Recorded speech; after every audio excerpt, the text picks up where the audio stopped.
Radio Publique Africaine.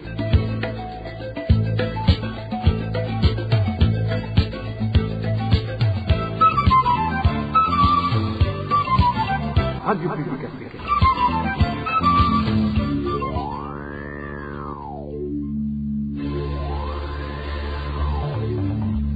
C'est le moment de suivre le journal parlé en français. À la présentation, Dany Claire et la Trouve. Nous sommes dimanche 23 août 2026. Bonsoir mesdames et messieurs. Bienvenue à ce journal dont voici d'abord les principaux titres. Muyinga, confronté depuis 3 mois à une grave pénurie d'eau, les habitants appellent les autorités à une intervention urgente. À Gateli, les personnes déplacées déplorent le manque de médicaments dans un centre de santé pourtant gratuit. Et enfin, nous allons vous faire entendre dans ce journal comment le MSD s'inquiète de la multiplication des incendies et appelle les citoyens à se mobiliser, tandis que la Litchoto appelle les autorités à agir face aux incendies récurrents dans les marchés. C'est tout pour le sommaire. Dans quelques poussières de secondes, le développement de ces titres.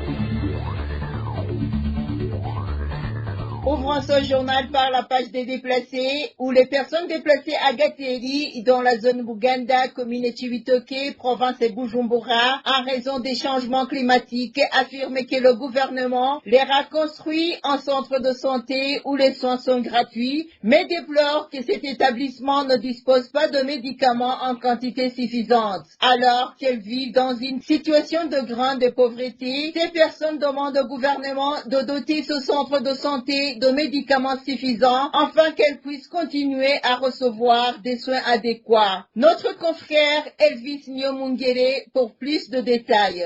La pénurie de médicaments dans ce centre de santé qui soigne les déplacés de Gateli s'est aggravée les situations déjà difficiles, manquées notamment par l'insécurité alimentaire et le manque de moyens pour subvenir à leurs besoins. Dans ce centre de santé, les soins sont dispensés gratuitement. Toutefois, ces déplacés affirment qu'ils ne reçoivent pas suffisamment de médicaments pour traiter leurs maladies et que parfois on leur donne des médicaments qui ne correspondent pas à leurs problèmes de santé.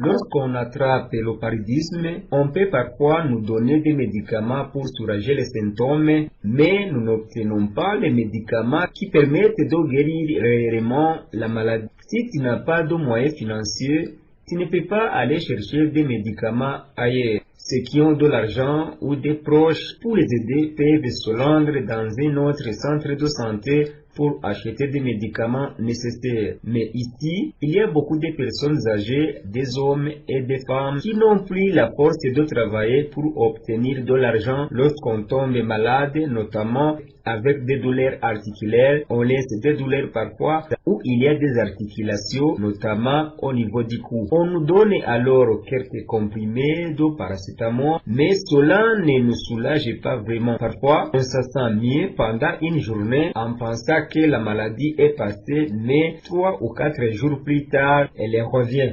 Ces déplacés déplorent également l'absence de médecins spécialisés dans ce centre de santé. Ils demandent donc au gouvernement de veiller à y affecter régulièrement des médecins qualifiés afin d'assurer le suivi médical.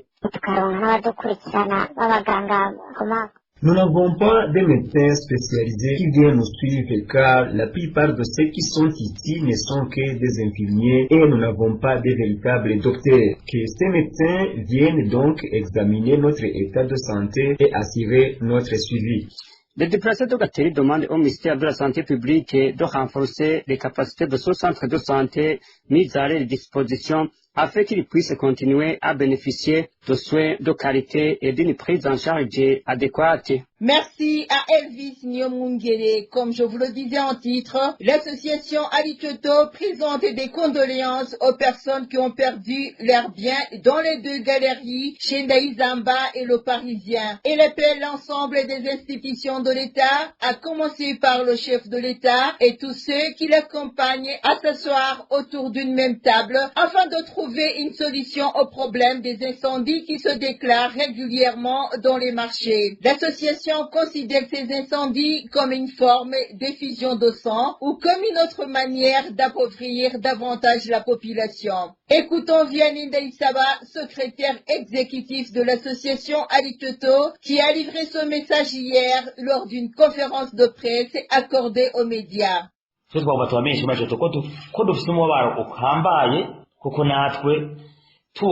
Nous, au sein de la Choto, sommes profondément attristés car lorsque nous voyons les Burundais sortis de la misère et de la pauvreté, cela nous réjouit et nous encourage. Lorsqu'un peuple progresse, c'est la joie et la paix qui s'installent, mais détruire les biens des citoyens et leur faire subir de telles épreuves reviennent à verser leur sang. Je voudrais vous dire que ces incendies qui ravagent les marchés et les liens importants constituent une véritable forme de guerre. Lorsqu'une personne perd tous ses biens et peut sombrer dans la détresse psychologique. J'ai moi-même vu de nombreuses personnes s'effondrer, des mamans pleurer et des familles complètement désemparées. Nous demandons donc à toutes les institutions de l'État, du chef de l'État, jusqu'à l'ensemble des ministères et des services concernés, l'administration territoriale, la sécurité, la justice, le parquet ainsi que toutes les autres autorités compétentes de se mobiliser et de travailler ensemble, car mes chers amis, c'est une guerre. Nous ne pouvons pas prétendre faire progresser le pays alors que les marchés et les infrastructures qui contribuent à son développement continuent de partir en fumée. La première conséquence, c'est que les citoyens sombrent dans le désespoir, trouvent que psychologiquement perdent leurs repères et certains finissent même par fuir le pays. Aucun Burundais ne peut sérieusement envisager de lancer un projet dans un pays où les biens et les investissements risquent constamment de partir en fumée. Aucun investisseur, qu'il soit burundais ou étranger, ne peut raisonnablement envisager d'apporter son capital au Burundi si ces investissements sont exposés à de tels risques. Il s'agit d'une autre stratégie néfaste qui contribue à affaiblir le pays. Que chacun réfléchisse donc à la manière de résoudre ce problème, que chacun Burundais se mobilise car les biens qui ont été détruits appartiennent aux enfants de ce pays. Maman, papa, où allons-nous aller? Où pouvons-nous aller? Nous sommes épuisés. Nous demandons instamment aux institutions de l'État de travailler ensemble, de s'asseoir autour d'une même table et de prendre ce problème au sérieux. Il faut cesser de plaisanter avec une situation aussi grave. Depuis longtemps au Burundi, les tueries ne cessent pas. Les emprisonnements abusifs s'observent partout malheureusement. Les choses n'évoluent pas positivement avec le temps qui passe. Imaginez. Où allons-nous aller? Dans la même rubrique et de même que Alitoto, le parti MSD exprime ses inquiétudes face aux incendies qui continuent de surgir dans le pays, appauvrissant ceux qui cherchent à se développer. Certains estiment que même les dirigeants seraient derrière ces actes. François Nyamoye, secrétaire général du MSD, appelle les citoyens à se lever, à vaincre la peur et à se libérer d'un régime qui ne rêve que de réduire les Burundais en servitude. Écoutons-le. Nous avons rappelé que depuis des années, les marchés et galeries commerciales brûlent régulièrement au Burundi, sans qu'aucune enquête rigoureuse et indépendante n'ait été jamais menée pour en déterminer les causes. Il n'existe pas de contrôle des normes de sécurité, les moyens de la protection civile sont dérisoires et les sinistrés ne reçoivent généralement, pour ne pas dire jamais, aucun soutien de l'État. Cette négligence chronique du pouvoir finit à la longue par susciter des soupçons d'actions criminelles concertées, parce qu'on ne peut pas le comprendre autrement, car pendant tout ce temps, les autorités dépensent le peu de moyens de l'État dans des cérémonies complètement inutiles, pour ne pas dire plus. Et pour toutes ces choses, pour toutes ces raisons, et pour mettre un terme à ce pouvoir qui n'a aucune responsabilité, dénué de toute morale, de toute éthique, le MSD invite toutes les victimes, et comme toute la population, à rejoindre sa lutte pour l'avènement d'un État qui protège véritablement les citoyens et assure un état de droit. Une courte pause, puis nous poursuivrons notre édition d'information. RPA. À présent, intéressons-nous aux boissons prohibées. Depuis la campagne qui consiste à déverser les boissons prohibées dans le pays, une campagne dirigée par le ministre de l'Intérieur mercredi dernier dans la ville de Chirundo. Cependant, la population se lamente du fait que cette campagne visait uniquement les petits commerçants qui n'ont pas de plaidoirie auprès du parti au pouvoir. Janvier Nina Hadzwe nous fait le point. La campagne de déverser les boissons prohibées et hautement alcoolisées ainsi que la fermeture des maisons de leur fabrication a débuté mercredi dernier dans la ville de la commune Kirundo. Le ministre de l'Intérieur, accompagné par le gouverneur de la province Butanyerera, le directeur général du bureau burundais de normalisation et contrôle de la qualité BBN en sigle et les responsables de la police dans cette province ont déversé par terre plus de 30 tonneaux de boissons et ont en même temps fermé la maison de fabrication. Kirundo, ces autorités se sont rendues par la suite en commune Ngozi à la maison Thibaut Breouli qui fabrique la boisson dite Tangawizi, mais aucune réaction n'y a été faite. Le propriétaire, en même temps directeur de cette maison, est le nommé Apollinaire Manilakidza. Deux autres maisons de fabrication de boissons prohibées sont implantées en commune et Kayanza au sein de l'association Truité Zimbele, dont le propriétaire est le surnommé Pongo. 4 autres maisons sont situées en commune Kirundo et fabriquent les boissons de type Tangawizi ainsi que d'autres boissons qui sont vendues partout dans les marchés locaux. Ainsi donc, les propriétaires de ces maisons œuvrent sous la couverture des grands décideurs au sein du parti au pouvoir, le CNDD-FDD. Dans l'entretemps, le directeur général du BBN, Samuel Ndailagidje, a indiqué à la presse qu'uniquement 85 entreprises de boissons sont admises au Burundi et le reste travaille hors la loi. Nos sources qui ont assisté à l'opération de la dite campagne révèlent que les concernés étaient de petits commerçants et surtout sans influence au sein du parti au pouvoir. Autre indignation, les fabricants d'autres boissons hautement alcoolisées, entre autres celles dites Kike, Caribou, Nico, etc., ne sont pas inquiétés de telles opérations de contrôle ou encore de fermeture.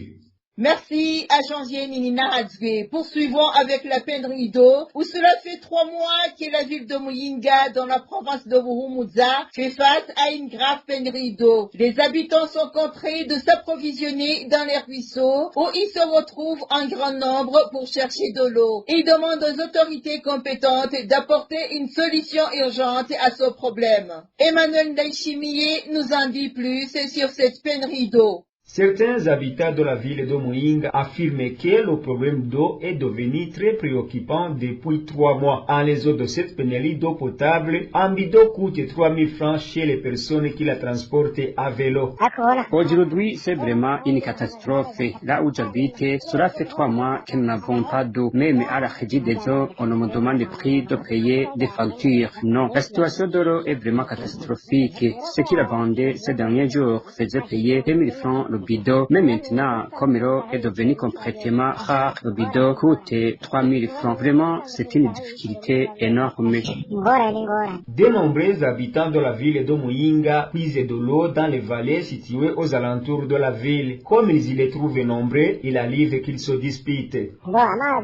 Ils puisent réellement l'eau dans les vallées. Le problème, c'est qu'ils se disputent pour avoir de l'eau. On constate que toute la ville se rend à ces endroits pour s'approvisionner près de l'église catholique à un autre endroit appelé Kizungu dans le moteur et à Gasenyi. Ils se retrouvent en très grand nombre.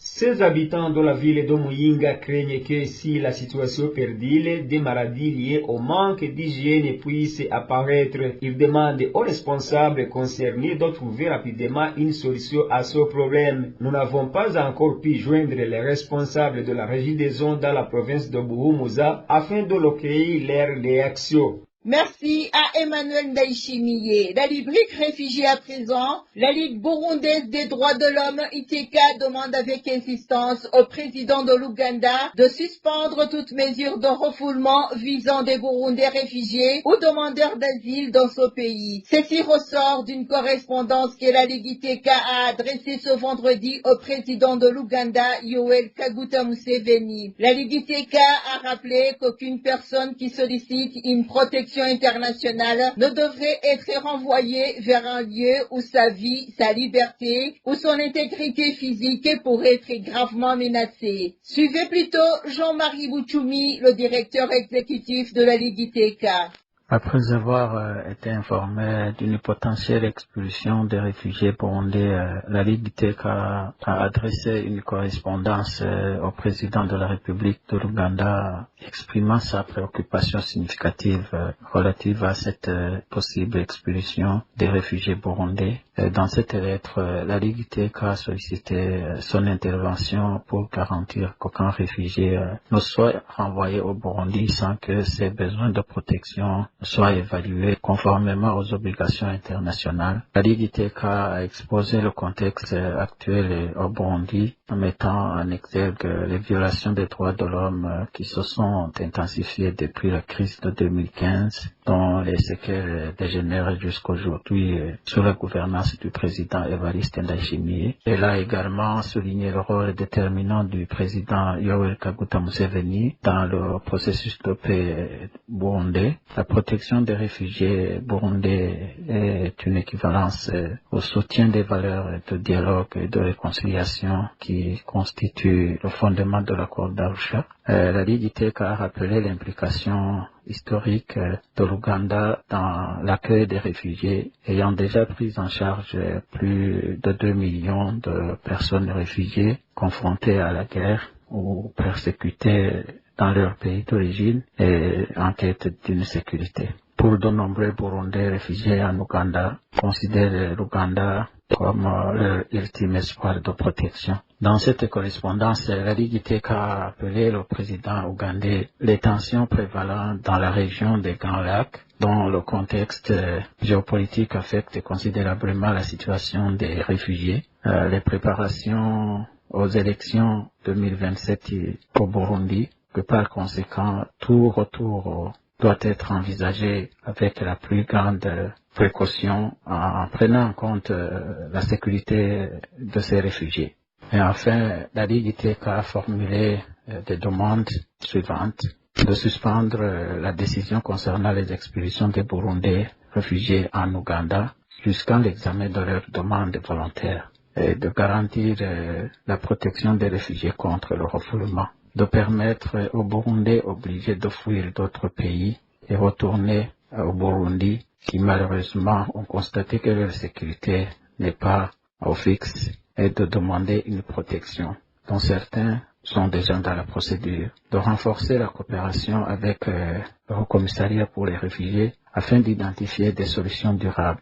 Et voilà, amis fidèles de la RPA, c'est par ici que nous clôturons le journal en français de ce dimanche 23 août 2026. Merci pour votre aimable écoute. Merci également aux équipes rédactionnelles et techniques pour leur franche et parfaite collaboration. À la présentation de ce journal, vous étiez avec Dani Claire Ilatrumva. Merci de votre fidèle attention.